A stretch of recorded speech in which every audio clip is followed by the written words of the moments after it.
Echoes of control, confrontation. We spent hours poring over the data, piecing together Silas' web of deceit. It was intricate, complex, a tapestry of betrayal woven with the threads of power and greed. He'd been playing both sides, feeding information to the Null Collective, manipulating Titan Corp from within. But now, we had the upper hand. We knew his game, his plays, his strategies. And we were ready to turn the tables. We tracked him down to a high-stakes poker game in a back room of an upscale casino. The room was filled with smoke and tension, the air thick with the scent of money and desperation. Silas sat at the table, a stack of chips in front of him, a smirk on his face. Mia and I exchanged the look, a silent agreement. This was it. The confrontation. The endgame. I strode into the room, Mia close behind me. Silas looked up, his eyes narrowing as he saw us. Finn, Mia, what a pleasant surprise. I didn't bother with pleasantries. I tossed a file onto the table, the pages fanning out to reveal the evidence of his betrayal. We know, Silas. We know everything. Only to uncover a shocking truth about Mia's origins as Silas's creation, leading to a gripping struggle for justice and understanding amidst betrayal. He glanced at the file, his expression unreadable. Then he leaned back in his chair, a cold smile playing on his lips. Do you now? And what exactly do you plan to do about it? Mia stepped forward, her voice steady, her gaze unyielding. We're here to stop you, Silas, to put an end to your games, your manipulations, your lies.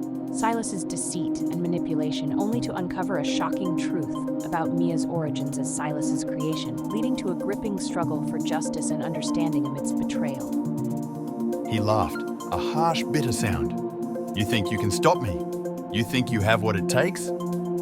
He stood up, the chair scraping loudly against the floor. You're nothing, Mia. A pawn, a tool. You always have been. Mia's expression turns from shock to determination as she realizes the truth about her origins. The atmosphere is charged with emotion as the neon lights flicker ominously. I saw the pain in Mia's eyes, the hurt his words caused, but I also saw the strength, the determination. She didn't back down, she didn't waver. And you're a monster, Silas, she said, her voice barely above a whisper, yet filled with steely resolve. But not anymore. Your reign ends now. Silas' smile faded, replaced by a cold, calculating look. He glanced around the room at the other players who were watching the scene unfold with a mix of confusion and apprehension. Then, he lunged, quick as a snake, grabbing Mia and pulling her close, a small, lethal-looking blade pressed against her throat. Finn and Mia exposed Silas's deceit and manipulation, only to uncover a shocking truth about Mia's origins as Silas's creation, leading to a gripping struggle for justice and understanding amidst betrayal. You think you have the upper hand, Finn? He snarled. You think you can outsmart me? I've been doing this longer than you've been alive. You're just a pathetic little boy playing at being a hero. Mia stands beside Finn, her expression a mix of confusion and anger as she begins to understand the implications of Silas's words. The air is thick with tension as they confront the truth. The confrontation escalates as Finn and Mia join forces against Silas, ready to fight for the truth. Their determination shines through, igniting a spark of hope in the dark atmosphere. I didn't flinch, didn't take my eyes off him. I knew the stakes, knew the risks. I'd been in situations like this before, where one wrong move could mean the difference between life and death. But I also knew Silas. Knew his ego, his arrogance. Knew that he believed himself untouchable. And that was his weakness. Let her go, Silas, I said, my voice calm, steady. Let her go, and we can end this peacefully.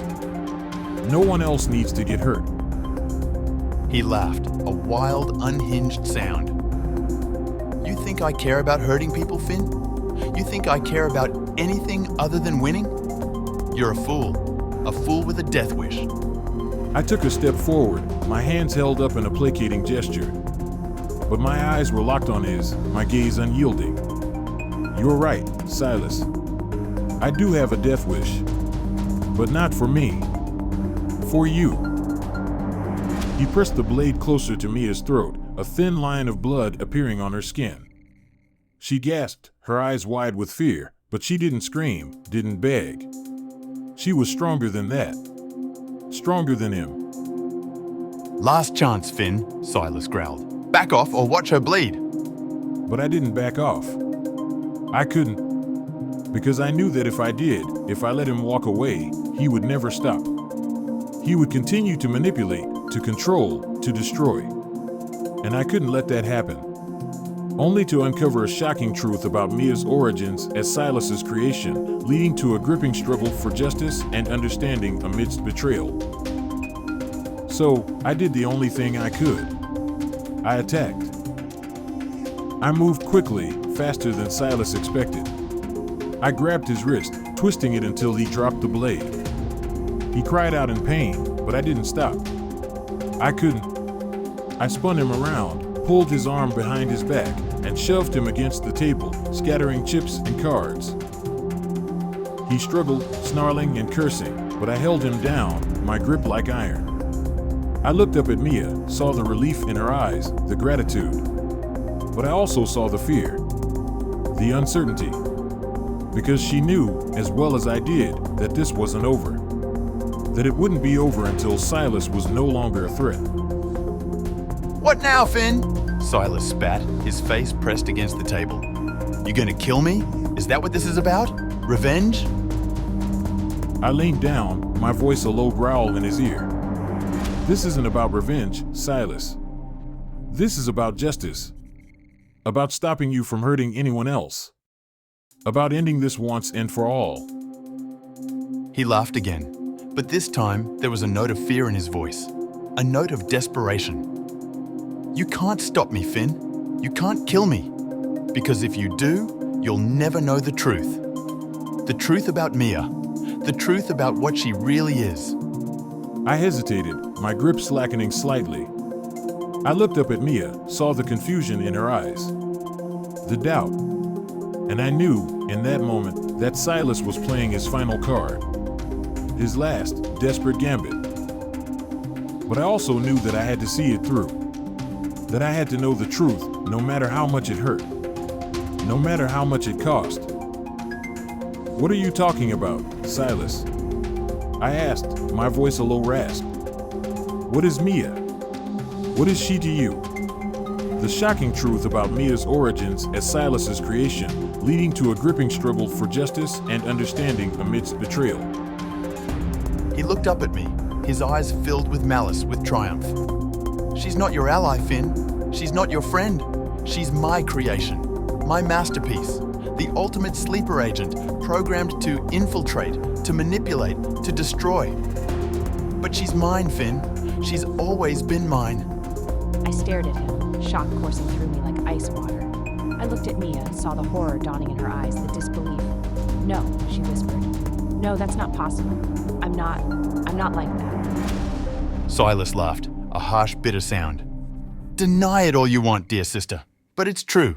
I made you. I shaped you. I programmed you to be the perfect weapon. And now, Finn's about to hand you back to me.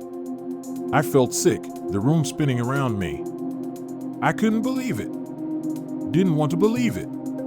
But the look in Silas' eyes, the cold, calculating triumph, it was the look of a man who knew he'd won. I let go of Silas, stepped back. He stood up slowly, a smug smile on his face. You see, Finn? You can't beat me. You can't stop what's already in motion. I looked at Mia, saw the tears streaming down her cheeks, the trembling in her limbs. She looked broken, shattered. I wanted to go to her, to comfort her. But I couldn't. Because I didn't know who she was anymore. I didn't know what she was. Silas walked over to Mia, grabbed her arm. She didn't resist, didn't fight back. She just looked at me, her eyes filled with sorrow and apology. I'm sorry, Finn, she whispered. I'm so sorry. I couldn't respond. I couldn't move. I could only watch as Silas led her away, as the door closed behind them, leaving me alone in the silence, in the emptiness, in the echo of betrayal.